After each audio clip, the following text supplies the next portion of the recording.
Boa noite a todos. Que a graça e a paz de Jesus esteja com você nessa noite. Muito bom vê-los aqui mais uma vez, para juntos estarmos cultuando ao Senhor e expressando a Ele também a nossa gratidão, nosso louvor, porque Ele é bom, o Senhor é bom. Nós vamos hoje dar continuidade à nossa série de mensagens no livro de Neemias. Começamos no primeiro capítulo e hoje nós vamos para o segundo capítulo de Neemias. Então convido você aí que está com a sua Bíblia, a abrir lá em Neemias capítulo 2. Nós vamos ler a partir do verso 11. Neemias 2, a partir do verso 11, diz assim a palavra do Senhor. Cheguei a Jerusalém e depois de 3 dias de permanência ali, saí de noite com alguns dos meus amigos. Eu não havia contado a ninguém o que o meu Deus havia posto em meu coração, que eu fizesse por Jerusalém. Não levava nenhum outro animal além daquele em quem eu estava montado. De noite saí pela porta do vale, na direção da fonte do dragão, da porta do esterco, examinando o muro de Jerusalém que havia sido derrubado e suas portas que haviam sido destruídas pelo fogo. Fui até a porta da fonte e do tanque do rei, mas ali não havia espaço para o meu animal passar. Por isso subi o vale ainda de noite, examinando o muro, e finalmente voltei e tornei a entrar pela porta do vale.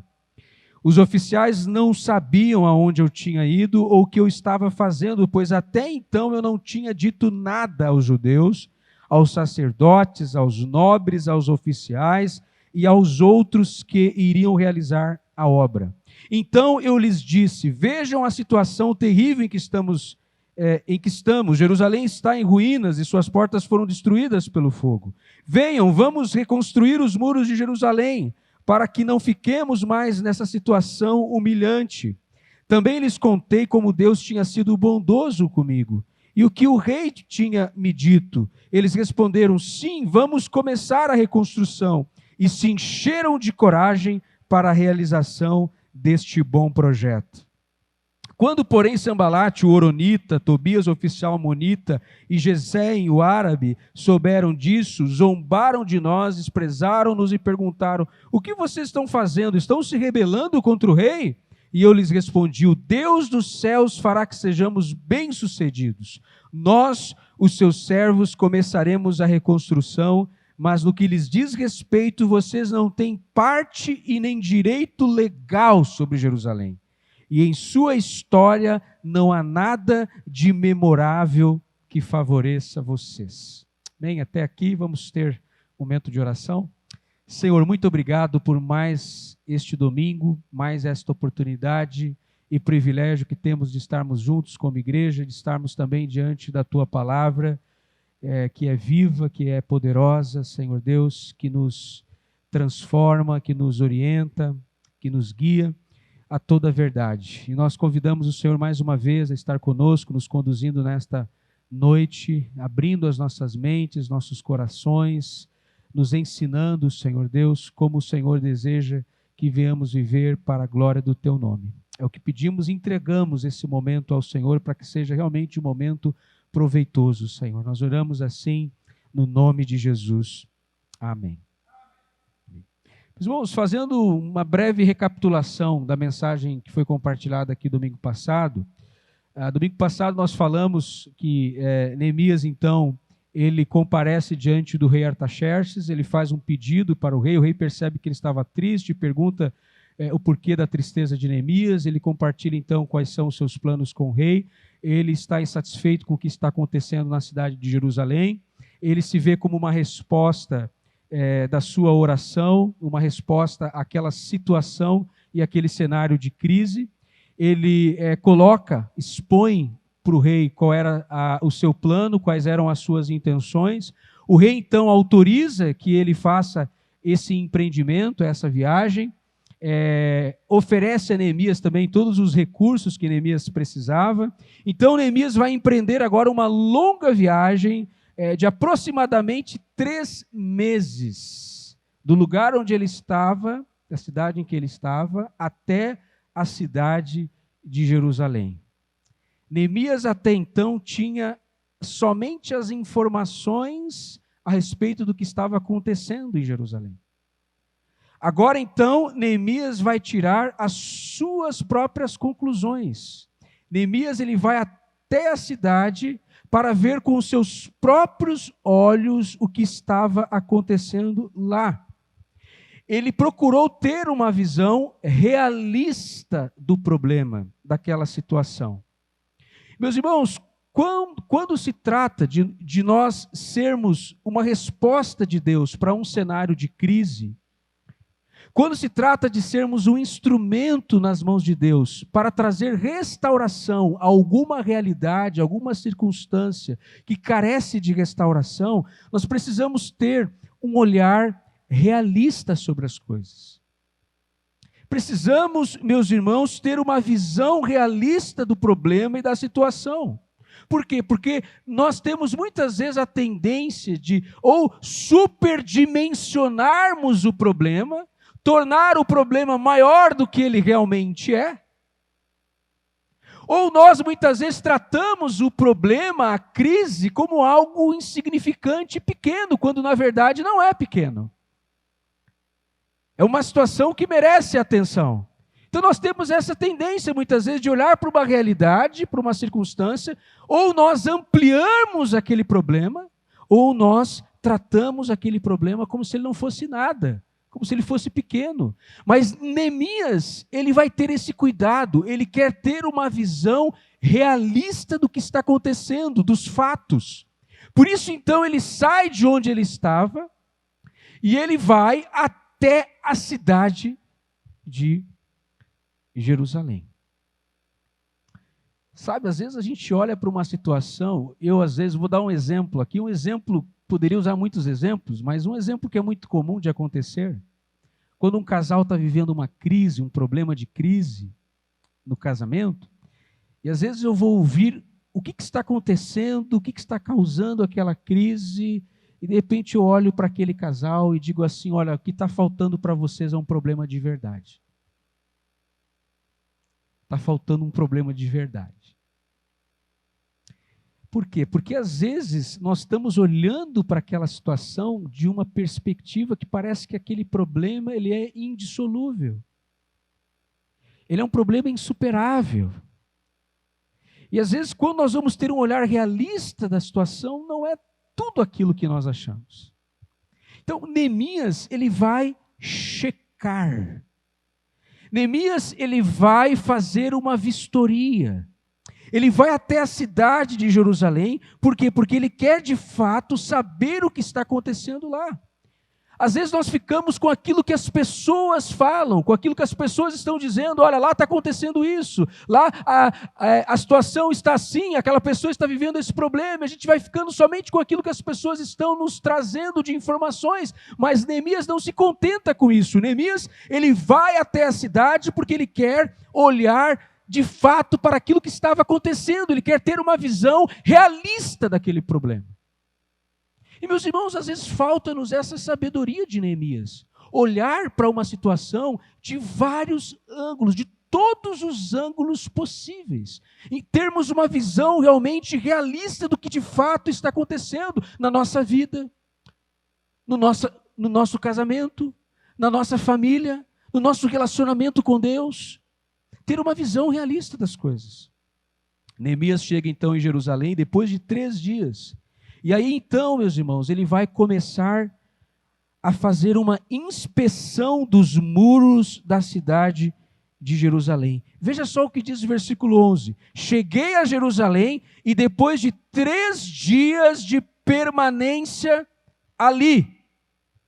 Ele chega em Jerusalém e ele não faz absolutamente nada, ele não toma nenhuma decisão importante. O que Neemias faz? Ele vai descansar, ele espera 3 dias, e muito provavelmente, meus irmãos, ele deve ter aprendido isso com Esdras. Não sei se ele conhecia a história, muito provável, de Esdras, que iniciou o processo de restauração da cidade de Jerusalém, a reforma do templo. E se você olhar lá em Esdras capítulo 8, versículo 32, só folhear a Bíblia duas folhinhas da sua Bíblia aqui, ó, para trás. Pega duas folhinhas da Bíblia aqui, vai para o capítulo 8 comigo ali de Esdras, versículo 32. Capítulo 8, versículo 32.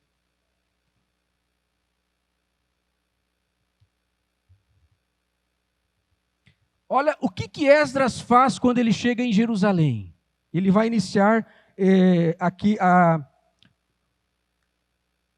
o plano de restauração do templo de Jerusalém. Olha só o versículo 32.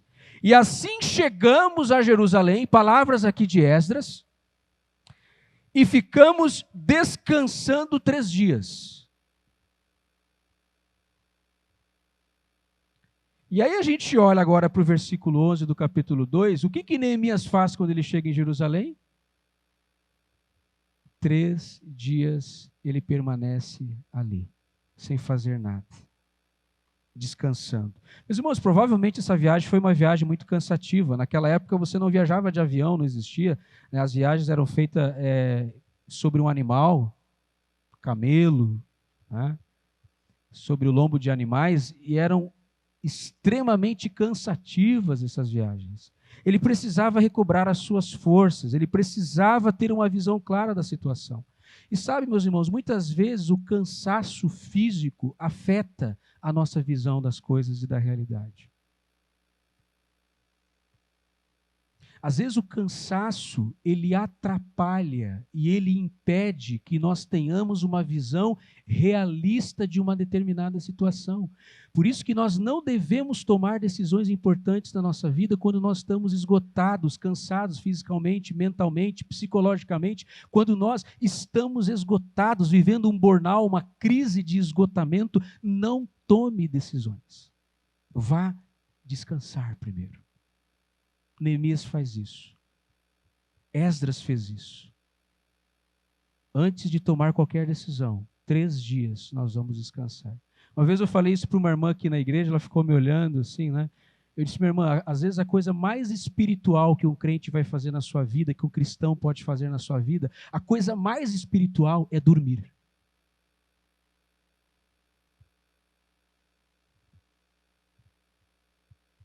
Às vezes você não precisa de oração, você precisa de descanso. Você precisa dormir mais. Você não está dormindo bem. Você não está dormindo a quantidade de horas que você precisa dormir. E hoje o nosso mundo é só orientado para o fazer, para produzir. O mundo que nós vivemos, a sociedade hoje coloca na nossa mente que a gente tem que produzir. Né? Você vira um cavalo de carga, né? Você tem que carregar peso, você tem que produzir, você tem que bater meta. Né? Aí tem igrejas que você tem que bater meta na igreja também. Tem que produzir. É um mundo orientado para isso. Fazer. E muitas vezes, meus irmãos, é importante a gente olhar para aquilo que a palavra de Deus nos ensina, nos mostra. E às vezes o descanso é a coisa mais espiritual que você pode fazer. É descansar, é ter uma boa noite de sono. Antes de tomar uma decisão importante de fazer algo. Se nós quisermos ter uma visão realista das circunstâncias, de um problema, termos uma avaliação precisa de uma situação, nós precisamos estar bem descansados. Porque o cansaço afeta a nossa capacidade de análise de uma determinada realidade. Durante 3 dias, Neemias não tomou nenhuma decisão. Mas aí no versículo 12, olha para o versículo 12 comigo, o que ele faz? Depois de 3 dias de permanência na cidade, no versículo 12, saí de noite com alguns dos meus amigos, eu não havia contado a ninguém o que meu Deus havia posto em meu coração, que eu fizera por Jerusalém. Não levava nenhum outro animal, além daquele em quem eu estava,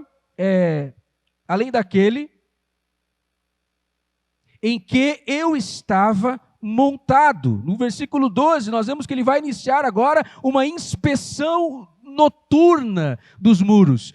Neemias, ele sai à noite. Essa inspeção que Neemias vai fazer, essa avaliação do real estado que se encontrava a cidade de Jerusalém, os muros de Jerusalém, ele vai fazer essa avaliação, essa inspeção durante a noite, quando todo mundo estava dormindo. Todo mundo estava dormindo, Neemias ele se levanta Ele vai sobre o lombo de um animal, à noite é uma inspeção noturna, ela acontece à noite, ela é silenciosa, porque ele vai acompanhado de poucas pessoas, ele diz aqui poucos amigos, algumas Bíblias, algumas versões trazem a expressão poucos homens, mas a NVI traz aqui poucos amigos, provavelmente Hanani também, o seu irmão, que trouxe a notícia do estado da cidade, lá no capítulo 1, provavelmente Hanani estava com ele aqui também. Pode ser que tivesse algumas pessoas muito próximas de Neemias. E ele leva poucos amigos, poucos homens com ele para inspecionar os muros, para que o acompanhassem nessa inspeção, montado sobre um animal, e um animal silencioso. Meus irmãos, muito provavelmente era uma mula. Lá no Ceará a gente chama jegue, né? Morei no Ceará há 4 anos, os irmãos já sabem aqui. E se tem um animal lá no Ceará que é sagrado, é o jegue. Na Índia é a vaca, né? Se você atropelar uma vaca na Índia lá, você vai preso, né? Você vai entrar você está encrencado, né? Você não pode nem encostar numa vaca, porque lá na Índia se adora a vaca. Lá no Ceará é o jegue que é adorado, né? Uma vez eu estava dirigindo lá nas ruas lá do Ceará, e aí um jegue estava atravessando a rua, tem que parar para o jegue atravessar. E o jegue, o jumento, né, da mesma família, ali, o burro, eles são uma espécie de um animal que ele é silencioso. Ele é um animal compacto, é um animal pequeno. Ele não é um animal grande, ele é um animal pequeno, de porte pequeno, e ele é silencioso. Neemias tem até esse cuidado. Ele entra em Jerusalém, na cidade, para inspecionar os muros, montado sobre o lombo de um jumento, um jegue. Como é que Jesus entra em Jerusalém? Lá no Evangelho de Mateus diz que ele entra montado no lombo de um animal. Neemias, ele é um tipo de Cristo no Antigo Testamento. Nós já falamos isso aqui, né? Neemias é um tipo de Cristo. Quem gosta de estudar tipologia bíblica, está aí mais um tipo para você estudar no Antigo Testamento. Um tipo de Cristo no Antigo Testamento é Neemias. Ele vai entrar na cidade de Jerusalém, inspecionar os muros montados no lombo de um animal, como Jesus fez. De forma humilde, porque esse é um traço de Neemias, a humildade. Ele não quer chamar a atenção, ele não entra na cidade montado num cavalo branco, ele não chega em Jerusalém montado num cavalo branco como o imperador, né, romano, com uma espada na mão. Não, ele não entra dessa forma, ele entra de uma forma discreta, silenciosa, porque ele não quer chamar a atenção. Ele sai para fazer essa inspeção à noite.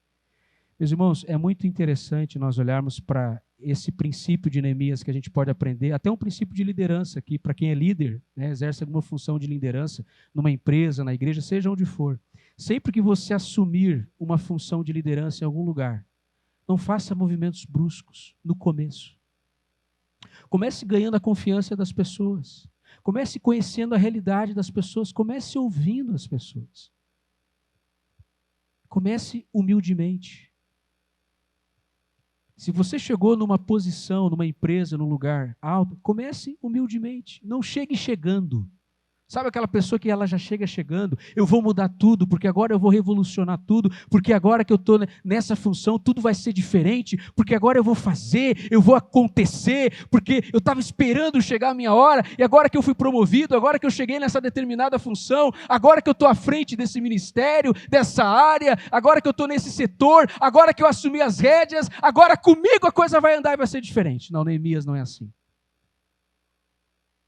Ele é um líder extraordinário, mas os seus movimentos não são movimentos bruscos, porque ele não quer chamar a atenção para ele. Extraordinário, fantástico isso. O princípio de liderança que a gente aprende com Neemias. Ele não chega chegando. Ele chega de forma discreta, com humildade, como Jesus chega em Jerusalém. Jesus entra, a entrada triunfal que está relatada lá no Evangelho de Mateus, Jesus, quando ele entra em Jerusalém como um rei, e ele é recebido como um rei, mas não um rei que está montado sobre uma carruagem de ouro, sobre um cavalo, que entra com pompa, com glamour, para chamar a atenção. Ele entra montado num jumentinho, num jegue.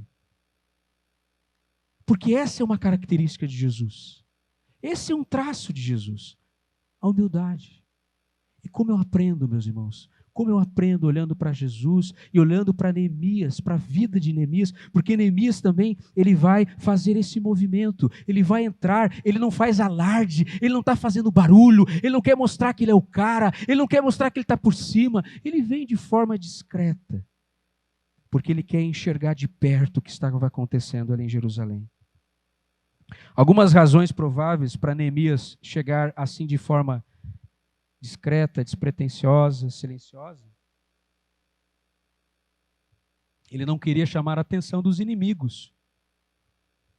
Haviam muitos inimigos ali ao redor da cidade de Jerusalém, que queriam o mal daquela cidade, que queriam atrapalhar tudo. Neemias não queria atiçar a curiosidade, né, dos seus inimigos, mostrar para os seus inimigos o que ele queria fazer.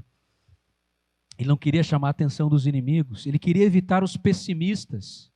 Sabe quando você tem um projeto, você tem uma ideia, mas você compartilha isso para a pessoa errada? Uma vez eu cheguei, né, lá no Ceará, quando eu era jovem, tinha 19 anos, fui assumir o ministério de jovens lá da igreja do meu tio.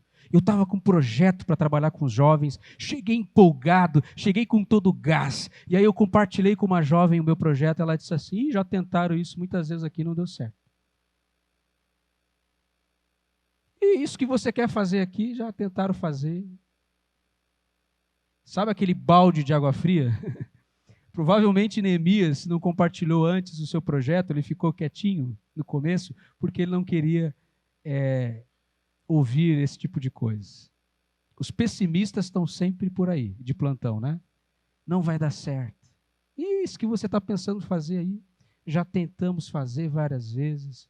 Meus irmãos, Neemias, ele foi discreto também porque ele não queria que o seu projeto fosse sabotado antes de acontecer. Neemias, ele age com bom senso, ele age com cautela, ele não age apressadamente. O versículo que nós lemos aqui, o versículo 11 diz, o versículo 12, aliás, eu não havia contado a ninguém o que o meu Deus havia posto no meu coração que eu fizesse por Jerusalém.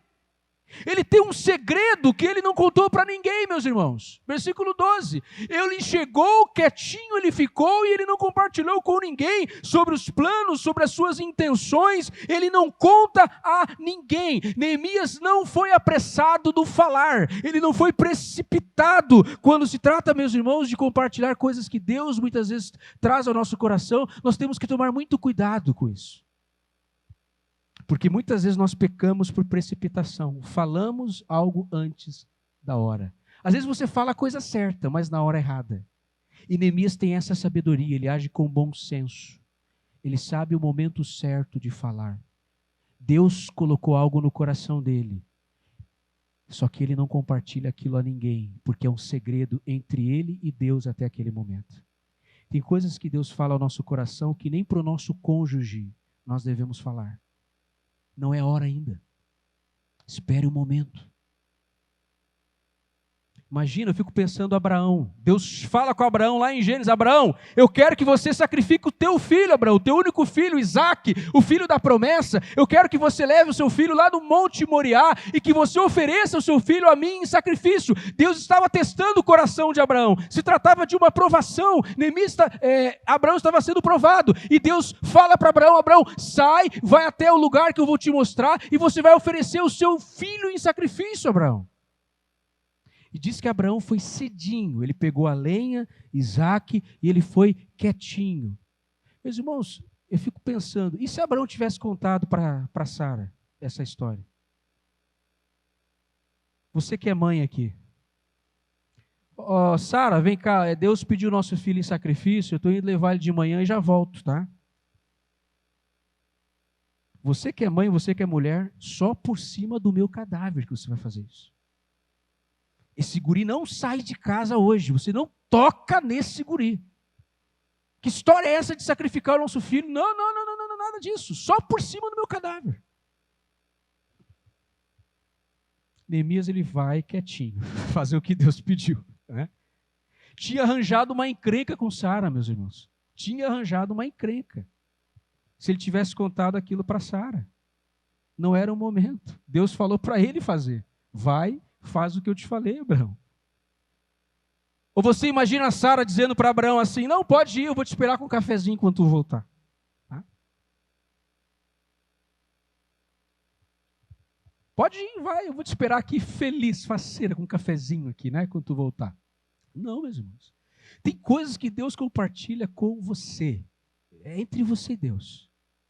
Nós temos que tomar cuidado com isso. E Neemias, ele é cuidadoso, ele tem muito bom senso. Ele sabe que vai chegar a hora certa de ele abrir aquele segredo. Então, quando nós olhamos para Neemias e percebemos esses movimentos na vida de Neemias, o que nós estamos olhando aqui? Para que tipo de homem nós estamos olhando aqui de pessoa? Estamos olhando para um tipo de pessoa que sabe guardar segredo.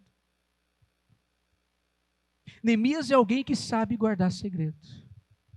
Pergunta que eu faço para você: você sabe guardar segredo, meu irmão e minha irmã? Você é um bom confidente? As pessoas podem confiar em você? O livro de Eclesiastes 3:7 diz que há tempo de rasgar e tempo de costurar. Olha quanta sabedoria nesse versículo. Eclesiastes 3:7. Tempo de calar e tempo de falar. Eclesiastes 3:7. Há tempo de falar, de calar, e há tempo de falar. E Neemias sabia muito bem qual era o tempo de calar. Quando muito, lá em Provérbios 11:13 diz, quem muito fala trai a confidência, mas quem merece confiança guarda o segredo. Eu gosto muito da tradução da Bíblia, A Mensagem, de Eugene Peterson. Ele vai dizer lá em Provérbios 11:13, ao fofoqueiro não se pode confiar um segredo, mas quem merece confiança, as 7 chaves o guarda. O fofoqueiro não se pode confiar um segredo, mas quem merece confiança, as 7 chaves o guarda. Neemias tem um segredo guardado às 7 chaves. As 7 chaves. Ele não conta para ninguém o que ele quer fazer antes da hora, antes do momento. Ele era alguém que sabia guardar segredo. Nós precisamos aprender isso com Neemias, meus irmãos. Se uma pessoa trouxe algo para você, foi para você, não abra com ninguém. Nós precisamos ter relações de confidencialidade. Se alguém abre o coração para você e compartilha algum segredo da vida dela, não conte a ninguém. Ore por esta pessoa. Até que ponto você deve manter segredo em relação a algum irmão da igreja que traz alguma coisa, digamos assim, um problemão para você, né? Uma coisa cabeluda, né? Até que ponto eu devo guardar segredo sobre isso? Até que ponto que isso não venha ferir a coletividade? Que isso não seja algo que venha a interferir na vida da igreja, até certo ponto disso não interferir na vida da comunidade, da igreja, que isso não afete o coletivo. Agora, se essa pessoa trouxe uma situação íntima da vida dela e compartilhou com você, você precisa tomar cuidado com isso. Guarde, é um segredo. Neemias, ele sabia, meus irmãos, que havia momento de falar e havia momento de calar. Então esse era o momento de ele ficar em silêncio. Ele não conta a ninguém aquilo que Deus havia colocado no seu coração. Nós temos exemplos na Bíblia de pessoas que não seguiram esse exemplo de Neemias, que não seguiram esse caminho. Por exemplo, José. Nós conhecemos a história de José, né? E seus irmãos. José chega para os seus irmãos e compartilha os sonhos. Olha, eu tive uns sonhos, né? Deus me deu uns sonhos. As estrelas se curvavam diante de mim, dos feixes de trigo também que se dobravam, e o feixe de trigo dele era o maior, e todos os outros feixes de trigo se curvavam, né? Sonhos que falavam daquilo que Deus queria fazer na vida dele. Mas para que trazer e compartilhar esses sonhos com os irmãos? Ele vai lá e conta para os irmãos dele. O que acontece? A Bíblia diz lá em Gênesis que a partir daquele momento os irmãos de José começaram a odiá-lo e a planejar a sua morte. A gente vai ter que dar um fim nesse José. Então, meus irmãos, tem coisas que não convém falar. E Neemias sabia muito bem disso. E se você quer ser um agente de restauração na vida de alguém, você precisa tomar cuidado com aquilo que sai da sua boca. Você precisa ser uma pessoa que sabe calar e sabe a hora certa de falar. Então Neemias ele vai olhar de perto a situação do muro. No versículo 13 ali, diz, de noite saí pela porta do vale, na direção da fonte do dragão, da porta do esterco, examinando o muro de Jerusalém que havia sido derrubado, suas portas que haviam sido destruídas pelo fogo. Meus irmãos, ele está fazendo aqui um trajeto ao redor dos muros de Jerusalém que estavam em ruínas. E o texto diz que ele entra por uma porta, sai por outra, né? Porque a cidade de Jerusalém, até hoje, se você olhar geograficamente, né? Existem muros ao redor de toda a cidade de Jerusalém, e existem muitas portas também. Por quê? Porque para chegar da cidade de Jerusalém, você podia chegar de vários lugares. Haviam muitos caminhos, estradas, para que você pudesse chegar até Jerusalém. Então, por isso que a cidade de Jerusalém, ela tinha muitas portas. E agora Neemias está olhando para a situação da cidade, e ele começa a entrar, sair por essas portas, ele começa a fazer a sua inspeção, olhando para a situação que se encontrava a cidade. E o que ele vê? Ele vê uma cidade arruinada, em ruínas. Ele se depara com uma situação deplorável, com um cenário de guerra. Eu não sei se você teve a oportunidade agora de acompanhar as notícias do que está acontecendo na guerra agora entre a Rússia e a Ucrânia, mas eu vi algumas imagens, meus irmãos, que são chocantes. Por exemplo, uma praça lá na Ucrânia, que você olha a praça como era antes do bombardeio dos russos, um lugar lindo, bonito, né? Uma praça linda. E aí tem uma outra foto mostrando, depois do bombardeio, aquela mesma praça. Destruição. Ruínas, não parece o mesmo lugar. A guerra faz isso. A guerra muda a paisagem, o cenário de uma determinada situação, de um lugar, de uma geografia. Muda totalmente a paisagem. E é isso que Neemias ele vai encontrar em Jerusalém. Ele se depara com um cenário de guerra. Ele diz: os muros estavam caídos, as portas estavam consumidas pelo fogo. Porque o Império Babilônico é assim que eles agiam, esse era o método deles, destruir tudo que eles viam pela frente. Eles usavam o fogo, porque o fogo consome tudo. Eu não sei se você já viu uma casa depois de ser incendiada, se você já teve essa oportunidade. Eu já tive de chegar num lugar, numa casa, num local, depois de um incêndio. É terrível, a cena é terrível, não sobra nada, o fogo consome com tudo. Quem já teve o caso de uma família aqui que perdeu uma casa, um vizinho, uma casa que foi incendiada aqui? A minha mãe levantou a mão, a irmã dela, né? Eu tenho uma tia minha que perdeu a casa dela, que pegou fogo também, uma tia minha, o Edu aqui também, né? Meus irmãos, é um cenário desolador, desanimador. Você chega no lugar assim, olha, o fogo passou por ali e consumiu tudo. Essa era a realidade que Neemias encontra. Essa é a visão que ele tem da cidade de Jerusalém, um cenário de guerra, de guerra. E algumas expressões que me chamam a atenção aqui no texto, do versículo 13, alguns verbos que vão aparecer aqui, que diz, eu saí, depois diz, eu examinei, diz, eu entrei, eu fui. Esses verbos dão a ideia de movimento. Ele está passando ao redor dos muros, ele está se movimentando, ele está fazendo uma avaliação, uma análise minuciosa e detalhada da situação e do problema que se encontrava a cidade de Jerusalém. Ele avalia, meus irmãos, de todos os ângulos possíveis aquela situação. O versículo 13 e 15 vai repetir a palavra examinando. Eu fui examinando, eu examinei, eu contemplei. Tem uma Bíblia, uma versão que diz, eu esquadrinhei os muros. É uma expressão hebraica que aparece quando se trata de Deus olhando para o nosso coração. Os Salmos vai usar a mesma expressão hebraica que aparece aqui. Deus contempla, esquadrinha, sonda o nosso coração. Quando Deus olha para o nosso coração, Deus tem esse poder, e somente Deus tem o poder de sondar o nosso coração, de contemplar o nosso ser como um todo, de saber o que de fato está dentro do nosso coração. Deus sabe a realidade, o estado do nosso coração, porque Ele esquadrinha, Ele contempla. É a mesma expressão hebraica que aparece aqui, meus irmãos, examinando. Neemias examinou os muros, que é diferente da palavra olhar. Olhar.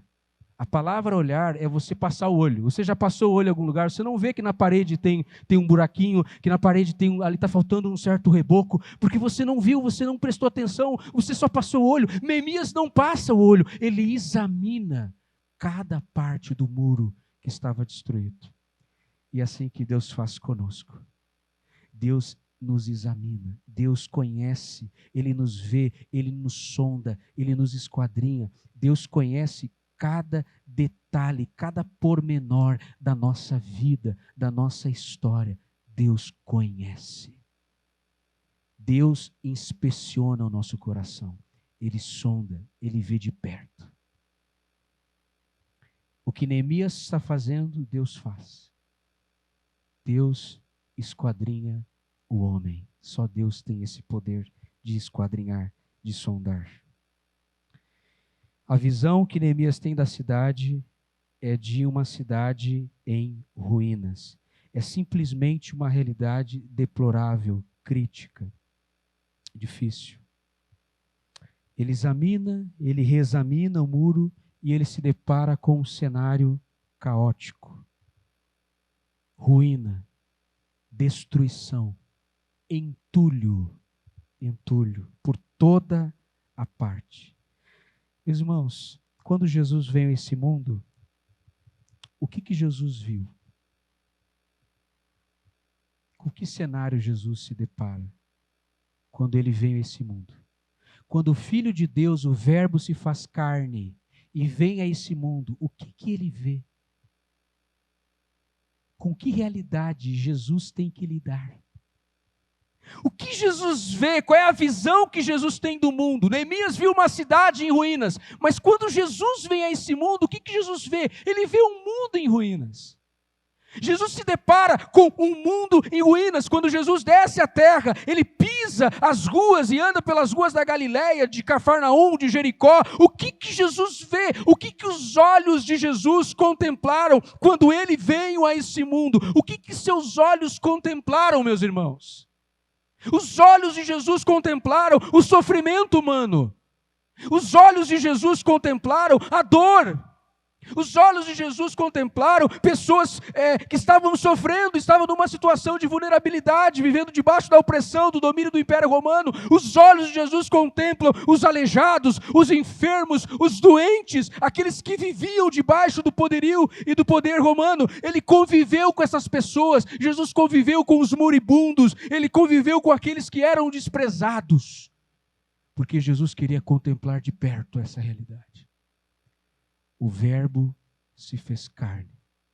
Jesus viu, assim como Neemias viu, as ruínas, os escombros de um mundo que estava vivendo e mergulhado no caos, no pecado.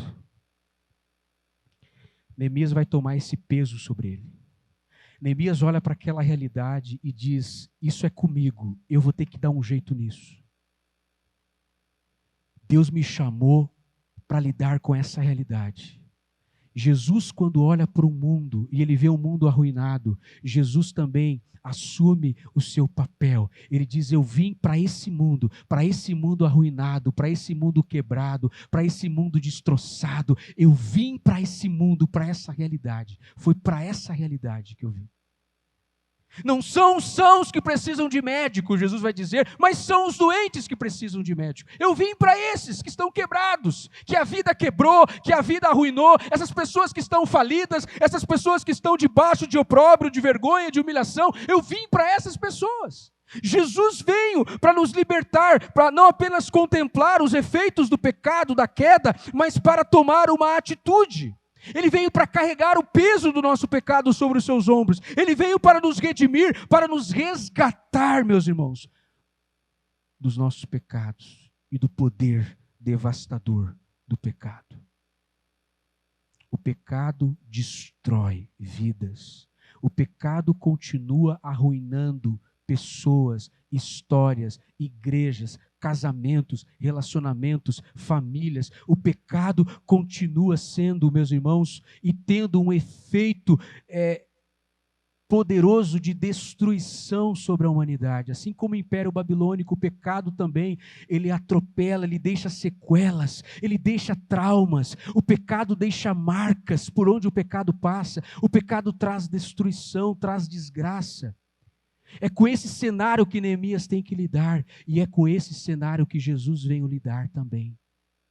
Ele veio para esse tipo de realidade.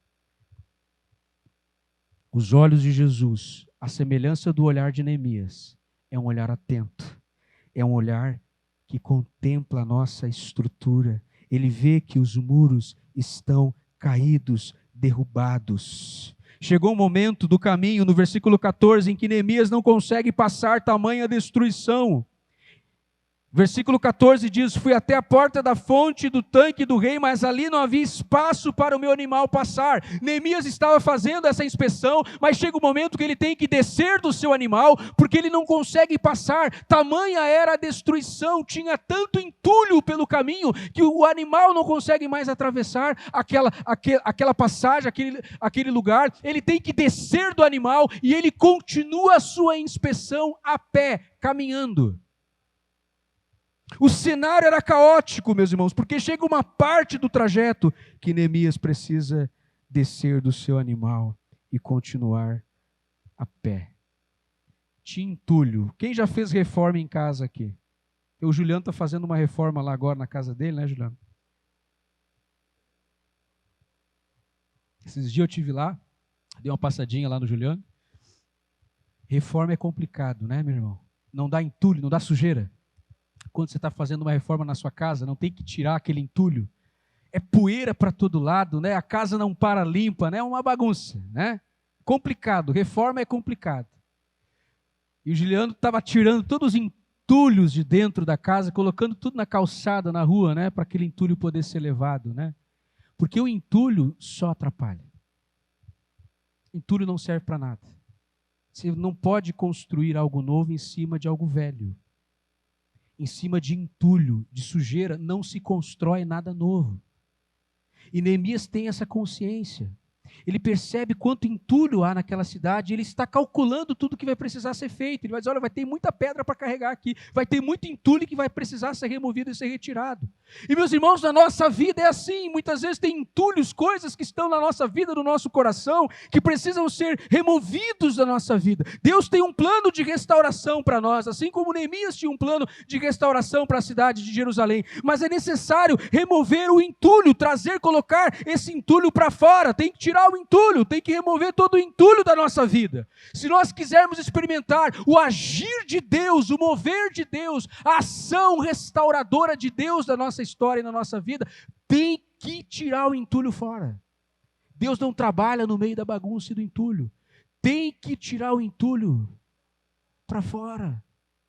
Tem que limpar, tem que remover toda a sujeira. Não dá para construir algo novo em cima de entulho, em cima de sujeira. E Neemias tem essa visão que o entulho, meus irmãos, ele realmente atrapalha o agir de Deus na nossa vida. E o meu convite para você hoje, diante disso, facilite o agir de Deus na sua vida.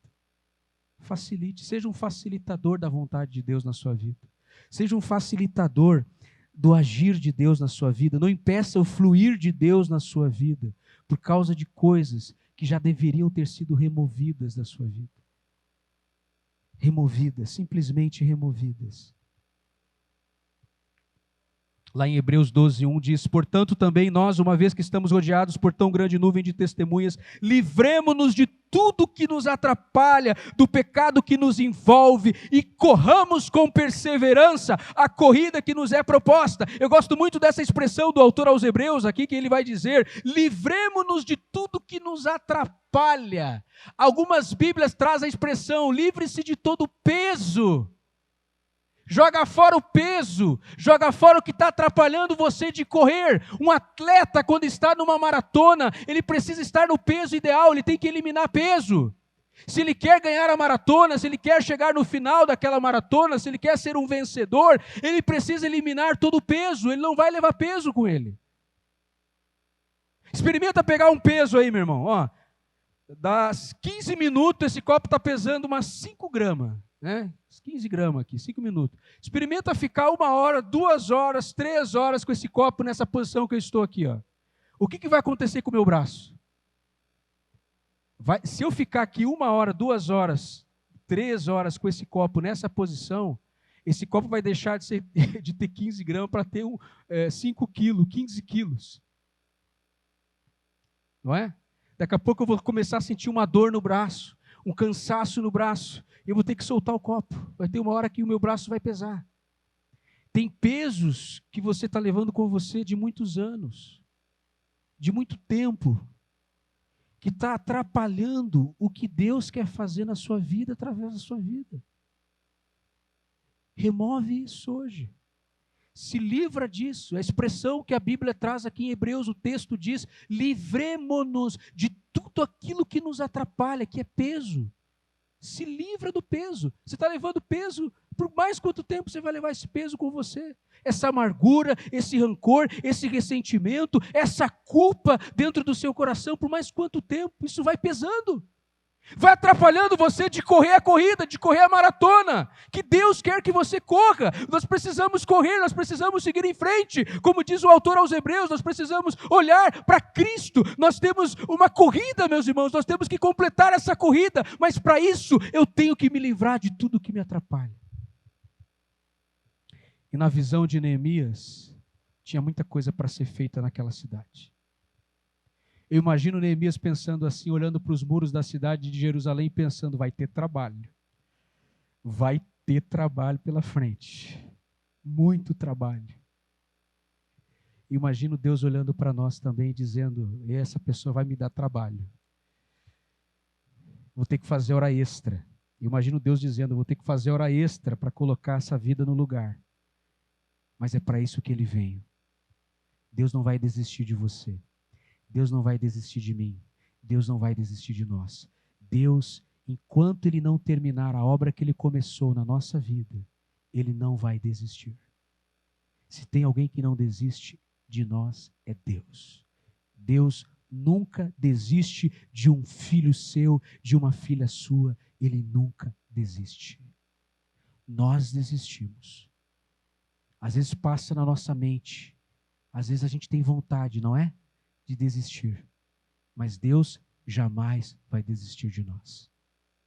Jamais. Não importa o estado que você se encontra hoje. Não importa o que a vida fez com você. Não importa o que as pessoas fizeram com você. Não importa o que o pecado fez com você. Não importa se você está aqui hoje se sentindo destroçado, desanimado. Se você está se sentindo como se você estivesse, como se a sua vida não tivesse mais sentido. Como se estivesse faltando propósito, sentido na sua vida. Não importa como você se sente ou qual é a sua realidade. Deus quer trabalhar nesse cenário.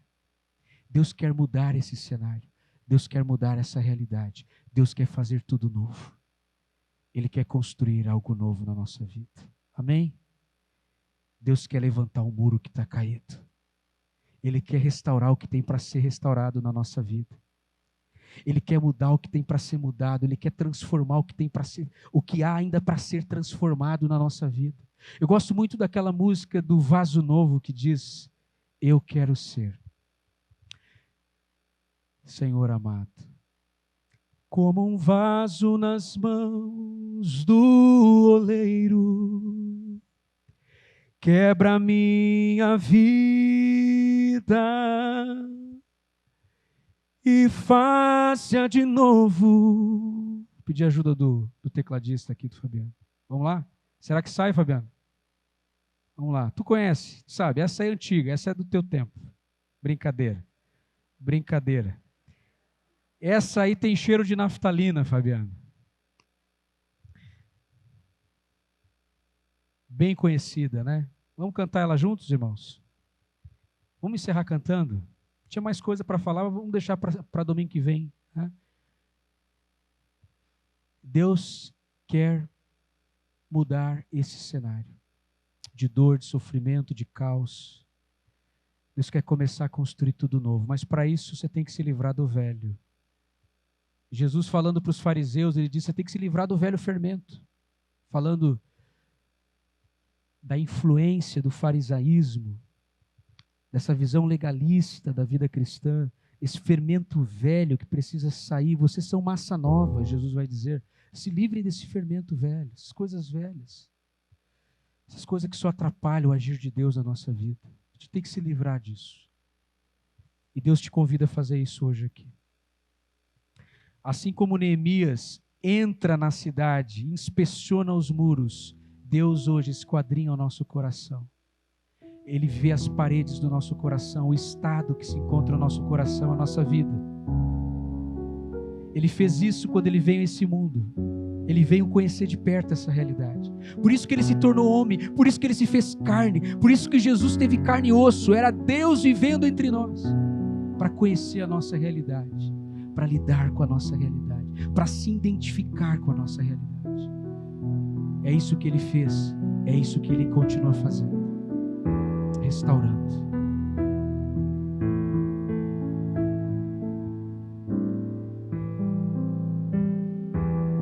Amém? Vamos ficar de pé, se coloca de pé comigo. Amém? Vamos cantar, você que conhece, canta comigo aí.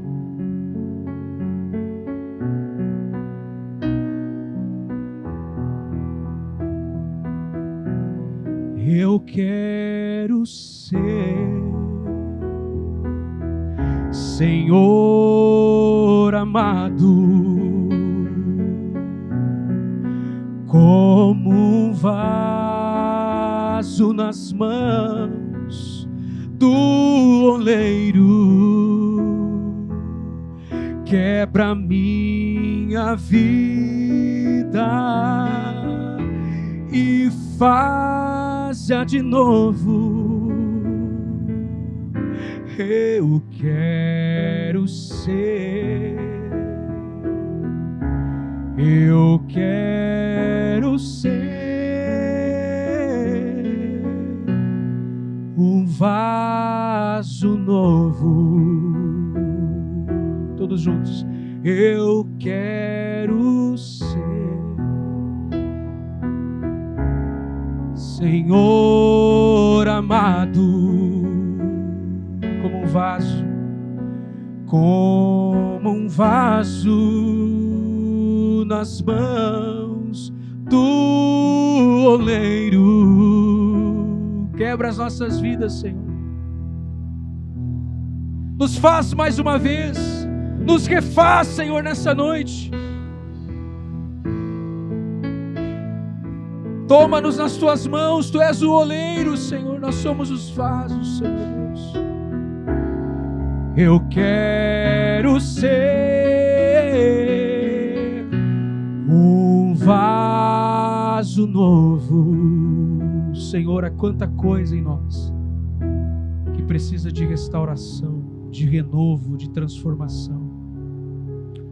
O Senhor sabe as áreas da nossa vida que precisam, Senhor, serem inspecionadas, esquadrinhadas, sondadas pelo Senhor. O Senhor sabe, Deus, e conhece muito bem a nossa trajetória até aqui, a nossa história, Senhor, tudo que já vivemos, todos os lugares por onde passamos, todos os vales que atravessamos. Tem pessoas que estão aqui hoje, Senhor, e que já atravessaram tantos vales, estão atravessando hoje um vale, Senhor Deus. Mas a tua palavra diz que ainda que nós andássemos pelo vale da sombra da morte, até ali a tua mão nos guiaria, estaria conosco, Senhor. Até mesmo no vale, o Senhor está ao nosso lado. Tu és o Emanuel, o Deus conosco, Senhor. Eu quero te pedir, Deus, faz de nós um vaso novo, Senhor, nessa noite. Nos restaura, nos refaz, nos transforma, Senhor Deus. Opera a tua obra de restauração nas nossas vidas, Senhor. Nós precisamos de restauração. A tua igreja precisa ser restaurada, ser, Senhor Deus, transformada, Senhor, ser reavivada. A tua igreja precisa e carece da tua restauração. E nós sabemos, Senhor, que a tua obra em nós ainda não terminou, Senhor. Nós somos uma obra inacabada. O Senhor tem muito para fazer na nossa vida, tem muito entulho para ser removido, mas o Senhor continua fazendo, o Senhor continua trabalhando, o Senhor continua agindo, o Senhor não desiste de nós, Senhor. E nós te agradecemos por isso, Senhor, porque o Senhor não desistiu de nós ainda e não vai desistir de nós. Obrigado, Senhor. Como é bom saber que Tu és um Deus que não desiste de nós. Não desiste de nós. Trabalha o nosso coração hoje aqui, Senhor. Eu não sei como está o estado do teu coração hoje, meu irmão, minha irmã. Não sei como é que teu coração se encontra. Mas assim como Neemias, Jesus hoje, Ele passa pelo teu coração. Ele conhece cada labirinto do seu coração. Ele conhece todos os corredores da tua alma. Ele nos esquadrinha, Ele nos sonda, a fim de nos restaurar, de nos curar, de nos transformar. Senhor, que tenhamos um encontro contigo hoje aqui, Senhor, nessa noite. Que sejamos restaurados pelo Senhor, como nós precisamos, Senhor. Como o Brasil, a nossa nação, precisa de restauração, Senhor. Como esse tema da política, Senhor, destroçou, quebrou, destruiu, arruinou relacionamentos, arruinou a própria igreja brasileira, a igreja evangélica, Senhor, os evangélicos, e muitas igrejas foram arruinadas por causa desse tema, Senhor, da política no nosso país, que trouxe tanta desgraça, tanta destruição. Mas o Senhor está restaurando, Senhor. O Senhor trabalha, o Senhor não vai desistir de restaurar o teu povo, a tua igreja. Nós clamamos por isso, nós te rogamos, restaura a tua noiva, o teu povo, a tua igreja, nos restaura, Senhor, nos restaura, Senhor. Nós precisamos da tua restauração, nós precisamos do teu olhar sobre nós, o teu olhar de compaixão, de misericórdia, de graça sobre as nossas vidas. Nós precisamos do teu olhar, Senhor, o teu olhar que muda a nossa realidade, o teu olhar que nos restaura, Senhor. Um único olhar do Senhor na nossa direção muda a nossa história, a nossa realidade. Nós precisamos do teu olhar sobre nós, Senhor. O teu olhar atento, misericordioso, o teu olhar cheio de ternura e de compaixão sobre nós. É o que nós te pedimos nessa noite, Senhor. Quebra minha vida e faça de novo. Eu quero ser,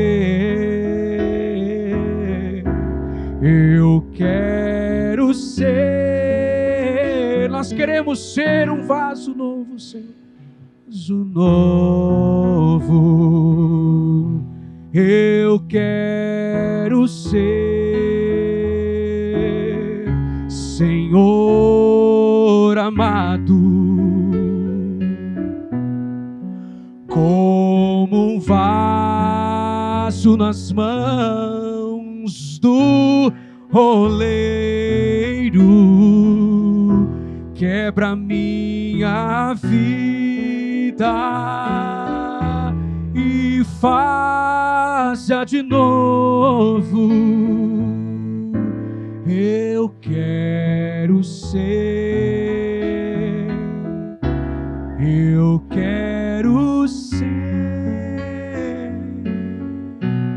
um vaso novo. Amém, glória a Deus. Aplauda esse Deus que é tremendo, que é grandioso, que é poderoso.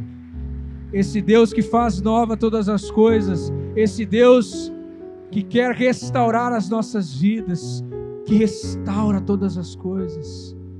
Nós nos rendemos, nós nos entregamos ao Senhor completamente, a tua obra, aquilo que tu queres fazer nesse lugar. E nas nossas vidas nós nos rendemos ao teu agir, Senhor. Faz em nós a tua obra, Senhor. Em nome de Jesus. Amém.